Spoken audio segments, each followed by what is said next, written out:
Hello hi welcome to civil service simplifier. നമ്മുടെ സംസ്ഥാനത്ത് ഓരോ വർഷം കഴിയുന്നതിന് അല്ലെങ്കിൽ ഓരോ ദിവസം കഴിയുന്നതിന് കുറ്റകൃത്യങ്ങൾ അധികരിച്ചു വരികയാണ്. അതിന് ഒരുപാട് കാരണങ്ങളുണ്ട്. മയക്കുമരുന്നിന്റെ ഉപയോഗങ്ങൾ, സിനിമയുടെ ഇൻഫ്ലുവൻസ് എന്നൊക്കെ പറയും. എന്നാൽ ഇതിനൊക്കെ പ്രധാനപ്പെട്ട വേറൊരു കാരണം എന്ന് പറയുന്നത് നമ്മുടെ സിസ്റ്റത്തിലുള്ള പ്രശ്നമാണ്. അതിനെക്കുറിച്ച് ഡിസ്കസ് ചെയ്യുന്നതിന് മുമ്പ് ഈ ന്യൂസ് ഒന്ന് കേട്ടു നോക്കൂ. ആലുവയിൽ യുവതിയെ പെട്രോൾ ഒഴിച്ച് കത്തിക്കാൻ ശ്രമിച്ച പ്രതി പിടിയിലായി. മുപ്പത്തോടം സ്വദേശി അലിയാണ് ആലുവ പോലീസിന്റെ പിടിയിലായത്. ചൂണ്ടി സ്വദേശി ടെസിക്ക് നേരെയാണ് ബൈക്കിലെത്തി പെട്രോൾ ഒഴിച്ചത്. വിശദാംശങ്ങൾ വിഷ്ണു ശർമ്മ നൽകും. വിഷ്ണു, CCTV ദൃശ്യങ്ങളിൽ പെൺകുട്ടി ഓടിപ്പോകുന്നതൊക്കെ ഉണ്ട്.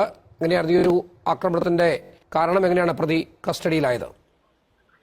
അഭിലാഷ്, രാവിലെ 10 മണിയോടെ ആണ് ആലുവ UC കോളേജിന് സമീപം വച്ച് ഈ സംഭവം നടക്കുന്നത്. പെൺകുട്ടിയുടെ ദേഹത്തേക്ക് ഈ പിടിയിലായ അലി പെട്രോൾ ഒഴിക്കുകയായിരുന്നു. പിന്നാലെ തീപ്പെട്ടി ഉരച്ച് തീ കത്തിക്കാൻ ശ്രമിച്ചെങ്കിലും തീ പടർന്നില്ല. അതിനുശേഷമാണ് ഈ പെൺകുട്ടി ഓടി രക്ഷപ്പെടുന്നത്. ആ ദൃശ്യമാണ് CCTVയിൽ പതിഞ്ഞിട്ടുള്ളത്. തൊട്ടടുത്ത ഒരു കടയിലേക്ക് പെൺകുട്ടി ഓടി രക്ഷപ്പെട്ട് കയറുകയായിരുന്നു. പിന്നാലെ ബൈക്കിലെത്തിയെങ്കിലും അലിക്ക് ഈ കടയ്ക്ക് ചുറ്റും ആളുകൾ ഉണ്ടായിരുന്നതിനാൽ അങ്ങോട്ട് പോകാതെ അലി തിരികെ പോകുന്നതാണ് CCTV ദൃശ്യങ്ങളിൽ നമുക്ക് കാണാൻ സാധിക്കും. പട്ടാപ്പകൽ നടു റോട്ടിൽ വെച്ച് ഒരു പെൺകുട്ടിയെ കത്തിക്കാൻ ശ്രമിച്ചിരിക്കുകയാണ് അവൻ. അതിന് അവൻക്ക് എവിടുന്നാണ് ധൈര്യം ഉണ്ടായിട്ടുള്ളത്? ഇതിന് കാരണം നമ്മുടെ സിസ്റ്റം തന്നെയാണ്. ഇവനെ ഓൾറെഡി പോലീസ് അറസ്റ്റ് ചെയ്തു. പക്ഷെങ്കിൽ ഇന്നോ നാളെയോ ആയിട്ട് ഇവൻ ജാമ്യത്തിൽ ഇറങ്ങും. എന്തിനാണ് ഇവർക്ക് ജാമ്യം കൊടുക്കുന്നത്? ആ പെൺകുട്ടിയെ ഇനി കൊല്ലാൻ വേണ്ടിയിട്ടാണോ? അതുപോലത്തെ ഇൻസിഡൻസ് നമ്മൾ കണ്ടാണ് ജാമ്യത്തിൽ ഇറങ്ങിയിട്ട് കൊല്ലുന്നതൊക്കെ. ചെന്താമര റീസെന്റ് ഇൻസിഡന്റ്, ജാമ്യത്തിൽ ഇറങ്ങി 2 പേരെ അവൻ കൊന്നു കഴിഞ്ഞു അതിനുശേഷം. അതുപോലെ ഇതും കൂടി ഇനി സംഭവിക്കാൻ വേണ്ടിയിട്ടാണോ ജാമ്യം ഓരോ ആൾക്കാർക്ക് കൊടുക്കുന്നത്? ജാമ്യം കൊടുക്കണ്ട എന്നല്ല, ഇത് നമ്മുടെ സിസ്റ്റത്തിലെ വലിയൊരു തെറ്റ് തന്നെയാണ്. കാരണം ജാമ്യം കൊടുക്കണം, പെറ്റി കേസസിനൊക്കെ ജാമ്യം കൊടുക്കാം, അല്ലാതെ ക്രിമിനൽ കേസസിന് പരമാവധി ജാമ്യം കൊടുക്കാതിരിക്കുക.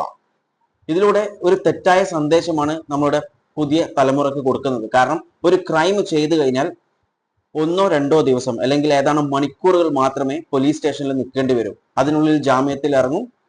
പിന്നീട് അവർ ഫ്രീ ആണ്. കാരണം ആ കേസ് തീരാൻ വേണ്ടിയിട്ട് ഒരു ക്രിമിനൽ പറഞ്ഞ മീഡിയാസിനോട് പറഞ്ഞിട്ടുണ്ടായിരുന്നു, ഞാൻ ഒരു ക്രൈം ചെയ്താൽ എനിക്ക് ജാമ്യം കിട്ടും, പിന്നെ അതിന്റെ വിധി വരണമെന്നുണ്ടെങ്കിൽ 10-20 വർഷം എടുക്കും, അതുവരെ ഞാൻ ജീവിച്ചിരിക്കുമോ എന്ന് അറിയില്ല എന്നൊരു കാര്യം. അതുപോലത്തെ ഒരുപാട് ഇൻസിഡൻസ് ഓൾറെഡി നടന്നിട്ടുണ്ടായിരുന്നു. ഒരു ക്രൈം ചെയ്ത് ജാമ്യത്തിൽ ഇറങ്ങി പിന്നെ കേസസ് നടന്നുകൊണ്ടിരിക്കുമ്പോൾ ആ പ്രതി മരണപ്പെട്ടു, കേസ് ക്ലോസ് ആയി. അതുപോലത്തെ ഒരുപാട് ഇൻസിഡൻസ് നടന്നിട്ടുള്ളതാണ്.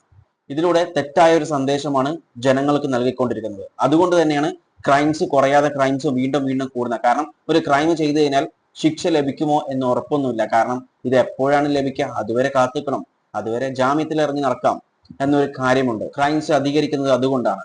എന്നാൽ ഒരു ക്രൈം ചെയ്താൽ ശിക്ഷ കിട്ടുമെന്ന് ഉറപ്പുണ്ടായി കഴിഞ്ഞാൽ പിന്നെ ക്രൈം ചെയ്യുന്നവർ ഒന്ന് മടിക്കും ചെയ്യാൻ വേണ്ടി.